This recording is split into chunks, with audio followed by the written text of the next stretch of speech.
like we've got quite a few people in now. So I guess we'll just kickstart. So thanks everyone for joining. For any of you who was here last time, you know the deal. This is our Cyber Lounge coffee morning where we're going to chat about different cyber news, things that we found interesting over the last week. Last week, I was live with Paul Barker and we were discussing passwords in cybersecurity. Of course, they mentioned different elements of. So there was a password book that Paul found selling like a diary. It was supposed to be this super secure password book, and it was tailored, I guess, at older people who didn't understand. And you can just imagine how many people bought it and wrote down all the passwords and just completely unsecure. So that was a really interesting one. This time we're going to start with something reasonably similar. So who here saw the Swedish billboard? I 25 passwords. Yeah. Ollie actually sent it to me. I definitely caught your attention. Yeah, I think it definitely works in terms of raising awareness there. Definitely catches your eye, doesn't it?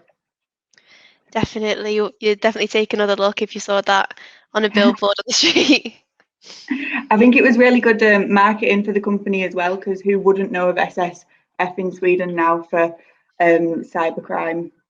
It definitely has worked for them. And if you looked up and saw your own password there, you'd go home and change it straight away, wouldn't you? So you wouldn't be hacked. But yeah, definitely. Myself. Yeah, so here's an example of that. You can't really see too many of the passwords here, but let's look at so number 1 is 123456, and number 2 is 12345. And these are kind of passwords that I assume we're all expecting, but then they sort of hit us with the so which one is it? Number 16 is shit. The password is shit, obviously in Swedish. So this one really got a lot of attention, I think, over the weekend. So I think the thing with this is it's just a complete lack of awareness as to what kind of passwords people should be using and how common they really are. Yeah, definitely. I mean, saying that, there was a few on there that I wouldn't have expected myself, but obviously they're there for a reason. Obviously, quite a few people use them.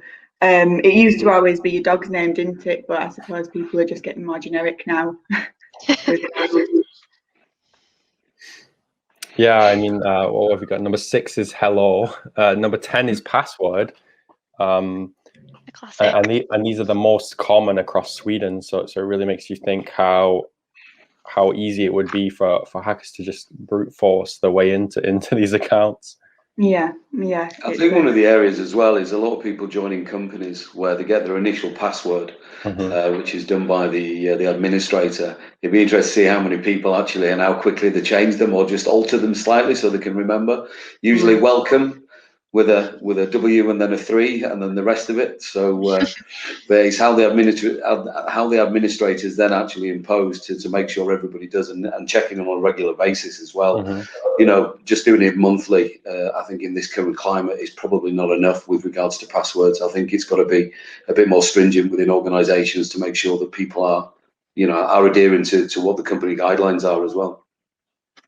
Yeah, I think a lot of companies have these policies where you have to change every so often, and maybe they make you throw in a number or something, and this is where password 1, password 2, password 3 tends to come from, and it really isn't much better.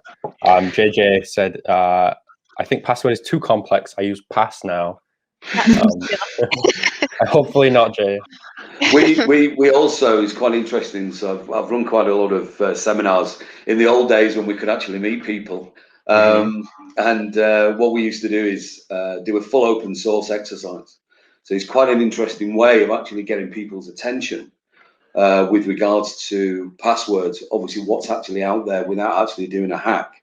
So what we would typically do, we're going to be doing one relatively soon, which is going to be on a webinar, which is going to be interesting because some bits will be getting posted out to people.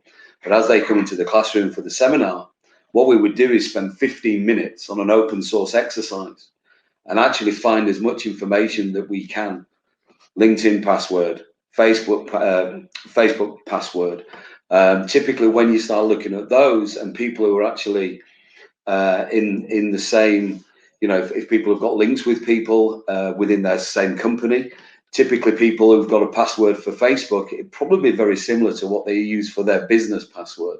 And it's quite interesting to do a full dark web monitor, look at open source, what's out there, and be able to put it in a document and give it to somebody in a seminar, which is, it's not illegal, we can do it, it's open source, it's actually out there, and show people how vulnerable they actually are. And it opens people's eyes to realize that the information that is available to us within 10-15 minutes, a hacker typically after 15 minutes, certainly on a small scale, will probably go somewhere else if you can't actually find anything. So it's how you protect that and understand what it's going to take to stop people or the hackers to basically look at, your information and think, well, I can't get this, it's going to be easy elsewhere. So, but yeah, doing an open source exercise and getting that done on a webinar or a seminar where people open it, the faces tell the full story that, you are vulnerable, and it's not just you're vulnerable, and certainly in COVID times, everybody, a lot of people just going through typical Wi-Fi without any VPNs, how vulnerable their family are, their kids. And that's that's quite important now as well, that people don't realize the impact by not changing business passwords if they're working from home, not going through a VPN, the impact of what it actually can do to the rest of their family and the children and putting them at risk. Agreed. It sounds really interesting, this open source exercise. I'd love to see more of that in the future. Sounds I mean, what we typically do is, we'll spend 10-15 minutes, on, and all we need is an email address. All we'll need is a business email address. We won't do it on personal for obvious reasons, but if you've got a business email address, which you can pretty much find through Hunter, it's not difficult to find somebody on LinkedIn and then put it through Hunter and probably get their email address and then put it through, get a pen tester to actually go through the process, 10-15 minutes, and finding exactly what, I use some guys that I work with, they put it through their SOC where they'll do a dark web, the dark web monitoring, and the information that we can gain is phenomenal. A lot of what we couldn't put into a document to give to somebody in a seminar. But if it's an easy way to open people's eyes, and businesses, we can do this. We go into meetings where if we're looking at how show people how vulnerable they are, looking at training, right now, training is more important than anything right now. Most of what happens within a business is down to human error. It's not down to the technology that people have actually got in place. Data is king now. You've got to understand how you're going to protect that data. The only way you're going to do that is look at how people are trained, how they understand the vulnerabilities that they're posing to themselves, the family, and also to the business. But it's an easy exercise to do, and if we can do it, I don't know if you've ever seen it. It's quite interesting. There's I probably should have prepared it for this. There was the police actually did it was a video. I don't know if you ever saw it, which was based in Starbucks. And the police were actually outside in a van, and based on the information from ordering their coffee to actually getting their coffee, based on you'll get a free latte if you put your email address down or whatever. And from there, we actually found out with the police what their name was, where they lived. So it was quite easy, and that was in minutes. And that is a video that the police actually show openly. Of how easy it is to be hacked nowadays. I suppose it is quite scary how willing people are to give all their information up just for a latte. Well, it is. And in a business, it's the same thing, just making sure, people are doing regular phishing campaigns. So, and then educate people after that, because everybody will need to be educated in a different way. Certain departments, whether it's finance, sales, if you put anything around commission for a sales guy, I'll typically open it. I guess there's no real link in a lot of people's minds between your name and your email address and your password, and they don't see that there's a connection that can be made between them, and it tends to, they're happier to give away their email address because of that reason. Just to go through some of the comments we've had while we've been chatting. Howard said, we have to make our passwords long and varied, mixed of symbols, letters, and numbers. Enoch said, usually alphanumeric password character string is recommended. But interestingly, Stephen Byers asked, do we believe in password managers? I mean, obviously you can get the password lockers. It's quite up for debate with regards to, whether they work or not. I think, it's there's gonna have to be something in place, because obviously, we all know if you forget your password, you can obviously click on the link and it'll reset it for you. So, there's no worry on that point. But password managers are going to be important moving forward. Certainly if you're going to be doing it on a regular basis, if you're going to do the correct thing where you've got different passwords, whether it's for your bank, your business, your personal, anything like that, you're going to have to understand how you can manage those, because otherwise you're just going to stick to this. It's human nature just to stick to the easiest way of actually doing things. And I would imagine a lot of people on this call, and I've been in cybersecurity over 20 years. And I've done the same. Sometimes you use the same password because it's ease of use, but you've got to get that mindset where if you realize how vulnerable you are, you will maybe start making an effort to change things. And I guess come back to, until something's happened and someone understands the problem, they're likely just to continue. It's not going to be me. It doesn't matter if my password is the same on 6 different key accounts. So JJ said, just in regards to the password books, he thinks they're fine, but if they're locked inside your house, let's be honest, would a thief go in looking for the password book? And I guess that does make sense, unless you do have kind of private information or your work information locked up in that book, and then if someone does break into your house, steals the book too, they could get into your work accounts and so on. So you're not just losing the physical items, but they're also breaking into your accounts. And then he followed up on the password manager, saying he believes it's a bit worrying, but you are relying on strong encryption standards and that the keys are stored correctly. I mean, at the end of the day, with regards to it, also, you've got to throw things like 2-factor authentication into here as well, which could obviously, put some further level of protection, certainly around passwords as well. But, everybody's got to take ownership of their, what they're doing right now. Again, it goes back. And I think if everybody's got a mindset of it's not if, it's when you are going to be, breached.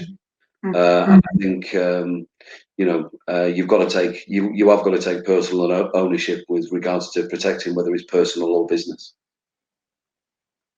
Absolutely. I think we should probably move on from passwords to our next topic. So we actually ran a couple webinars recently. One was on LinkedIn tips and tricks for people looking to get into cybersecurity. So that one is on our website, westpointrecruitment.com. If you're interested in that, it's ideal for anyone who's looking to get into the industry, maybe has been struggling to find the right kind of attention. Maybe you have been posting on LinkedIn, but it's just not really working for you. So that's a really interesting one. But we also ran a webinar on narrative gamification in cybersecurity training. And I won't pretend that I can understand everything and try and relate to you guys. You should definitely go and watch it if you have any interest in the value of training and in cyber and increasing engagement. But Leigh, you had something to say on that, right? On the training side. Mm-hmm. Training with regards to internal, I was more talking around. I mean, obviously, I think if you're going into a business, the company has got to invest in their employees with regards to training. There's so many different platforms now which can be continuous. Going back to a question with regards to our previous webinar about getting into cybersecurity, there is a fantastic government incentive called Kickstart right now. Where obviously they're looking for people outside of the cyber world. We as a business ourselves are going through that process currently. where obviously whether it's a graduate or maybe somebody who's been working in a bar, they've closed down, he hasn't got a job but wants to retrain. And the government Kickstart program around cybersecurity is fantastic. Obviously there's money to be earned while you're doing it. There's certain fields that you can go down, whether it's sales, marketing, the technical side. But that's actually on the government website currently, and there's a lot of businesses taking it on. The government are fully supporting the businesses with regards to how they get paid. So it's great for these cyber organisations to take some new blood on, to actually start training them up into the areas that they can be successful. And retrain. We're going through some really, really difficult times right now. As we all know, one thing that's been quite apparent is since COVID actually started, the cyber businesses and the cyber world has carried on growing, because people have realised how vulnerable organisations are going through this difficult time. But I would advise anybody, outside of the cyber world right now, is to go to the government Kickstart program on their website. So many businesses are now taking them on, and the training is invaluable. Whether you decide to go into it, you'll learn some really good life skills as well. So. Yeah, we're actually on the Kickstart team too. Obviously not for cyber roles, but we can 100% see the value in it. We're looking at people who we probably never would have looked at before, people that are coming in with little to no experience, but just the drive and the passion for it. And I can definitely see businesses using that to ramp up the cyber teams. And it kind of echoes, we were talking about this last week, the whole 5 years experience, entry level nonsense that meme we've all kind of seen. I know JJ, if you're still here, has definitely posted about that once or twice. I think the other thing to do is looking at the cybersecurity training. Is there's so many different areas that you can actually go down. So you've got your typical cyber assurance work. So the pen test, whether it's in sales, doing the pen testing, the vulnerability scanning, doing ISO, cyber essentials. The archetypical, typical, internal, external, pen testing. So you've got all that side, but you've also got the sales side of that as well. So you've got all your consultants who are actually going to conduct the work, but you've also got the sales side of how you're going to actually present that into a business. There's the other side as well, where you can start looking at things like data governance. Data governance is probably one of the hottest topics within the cyber world right now, because data governance then starts looking at some of the software and technologies that you can use to do something like a data risk analysis. So you can start looking at some of the other elements where you can start specializing in. Data governance right now is all around data protection, understanding the data, the dark data, the unstructured data, how are you going to manage that? So I think if everybody gets a broad understanding or certainly is looking to go into the cyber world, you start looking at specific areas. Data protection, for example, backup almost became something of a byproduct compared to years and years ago. Now it's at the forefront again, because people have got to start realizing how they're going to be backing up that data to protect it. So it doesn't always have to be cyber, the word cyber security around it. It all comes under the security banner. And ultimately everything gets brought together, and you need different elements, and people need to be trained in different ways to actually do the work, understand it, whether it's on the commercial side or the technical side. I just want to echo that really, because I started within this industry last August with no prior knowledge. Obviously it is a sales role, and as soon as I started in it, there's so much to learn, and as you say, Leigh, there's so many different routes to go down.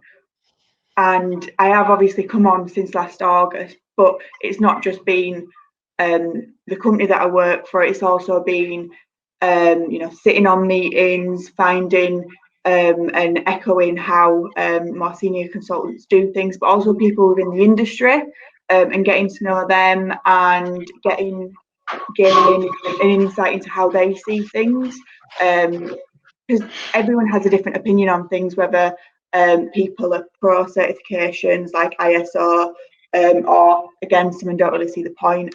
So it's really, like you said, there's a lot of different routes to go down, but it can be quite, once you're in it, then you gain a better understanding of where you might want to go within it. So yeah, just to echo that. Yeah, absolutely. You see a lot of that going around at the moment, that sentiment that you just said. I think we'll probably jump to the next topic now. I don't know if anyone else saw this, but this one kind of really stood out to me. It popped up actually yesterday. Nurseries sent first official cyber attack warning. Has anyone else seen this? Yeah, I did see that pop up on LinkedIn as well. Yeah, so just to give a brief overview, so for the first time that an agency has been giving guidance for a sector caring for young children. So, attacks on education are quite common, but this is the first recorded attack on a nursery. And part of this is, nurseries are becoming more reliant on technology, more systems, more data stored, and now cyber hackers are going after nurseries, which kind of reminds me of what was happening earlier in the pandemic, where there was kind of a ceasefire called against hospitals, and hackers weren't really going after this sector, and then something flipped, and they kind of went full steam after them. I just thought it was a really interesting subject. Yeah, I mean, at the moment, I've been working with actually a large nursery in the past, and again, it was all around protecting the data because of the information around, obviously, children. It's extremely large, and the main thing right there was, again, going back to the previous topics around educating the staff, making sure that all the data is protected, encrypted properly. You're right about things like healthcare at the moment. Pretty much, whether it's education, healthcare, and certainly on transport as well right now. They're going after it massively.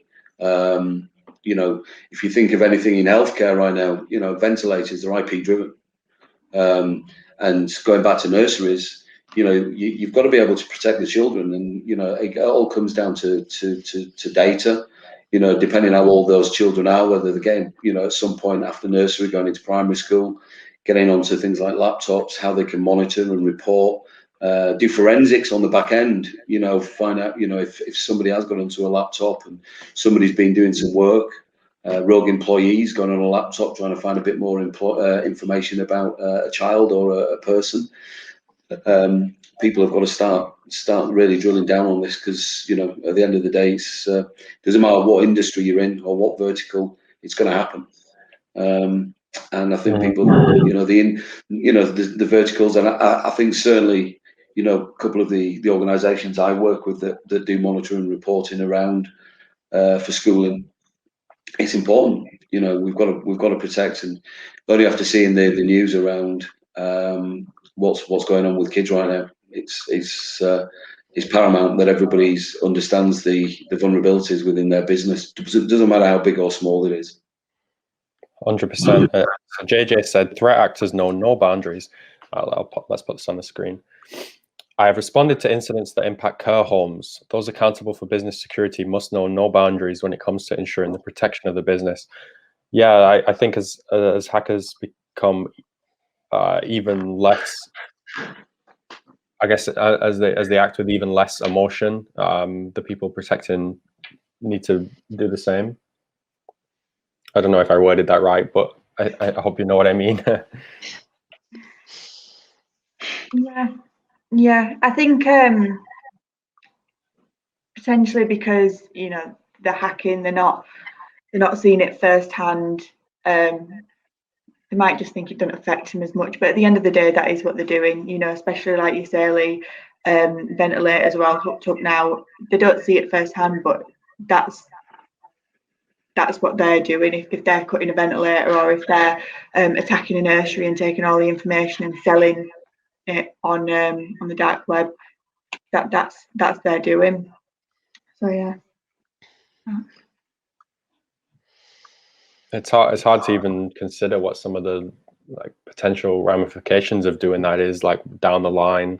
It's hard enough for us to consider, never mind they who are just maybe thinking of a quick paycheck. I mean, it's with the kids, all they have to do is find a home address. That's it. Mm-hmm. It's easy then for somebody to stalk a child, or they only need to get hold of one bit of information which puts basically a child at serious risk. So it goes back to the business. They've got to take ownership and make sure everything's protected, and obviously the compliance around that, making sure that they're adhering to the compliance, whether it's, doesn't matter if it's healthcare, making sure they're adhering to DSP toolkit. If it's, if they're in the public sector for local council, making sure their ITHC's done, education, making sure that they're secure as well. So, everybody's got to take ownership in this current climate. And, it was JJ said that there is no boundaries and they have no ethics. So, from that point of view, there's just so many people out there who are willing to take that risk to get some money or do some harm.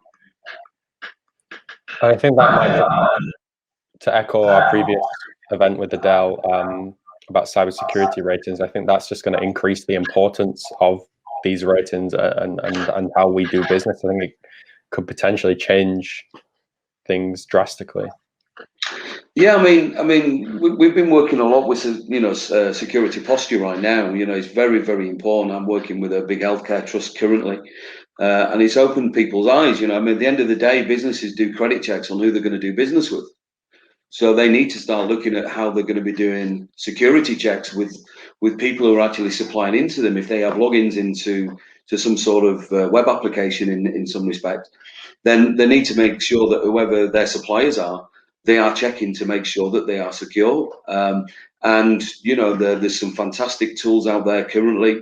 For charities, we work with some certain technology where we can actually even give free, for charity status to help some of these organisations and housing trusts.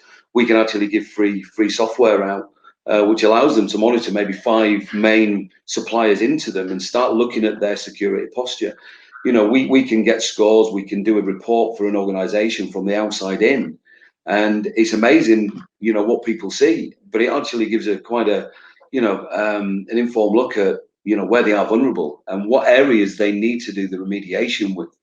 So yeah, security posture right now is a big topic, and there's some fantastic tools out there. Security Scorecard being one. That we work with, fantastic. As I said, we can do some great demos. If anybody wants to look at their own business and wants to get in touch, we can actually do a security scorecard for them, and we'll show their security posture from the outside in, what other people are seeing. And it's an easy way to look at your business, because it's A, B, C.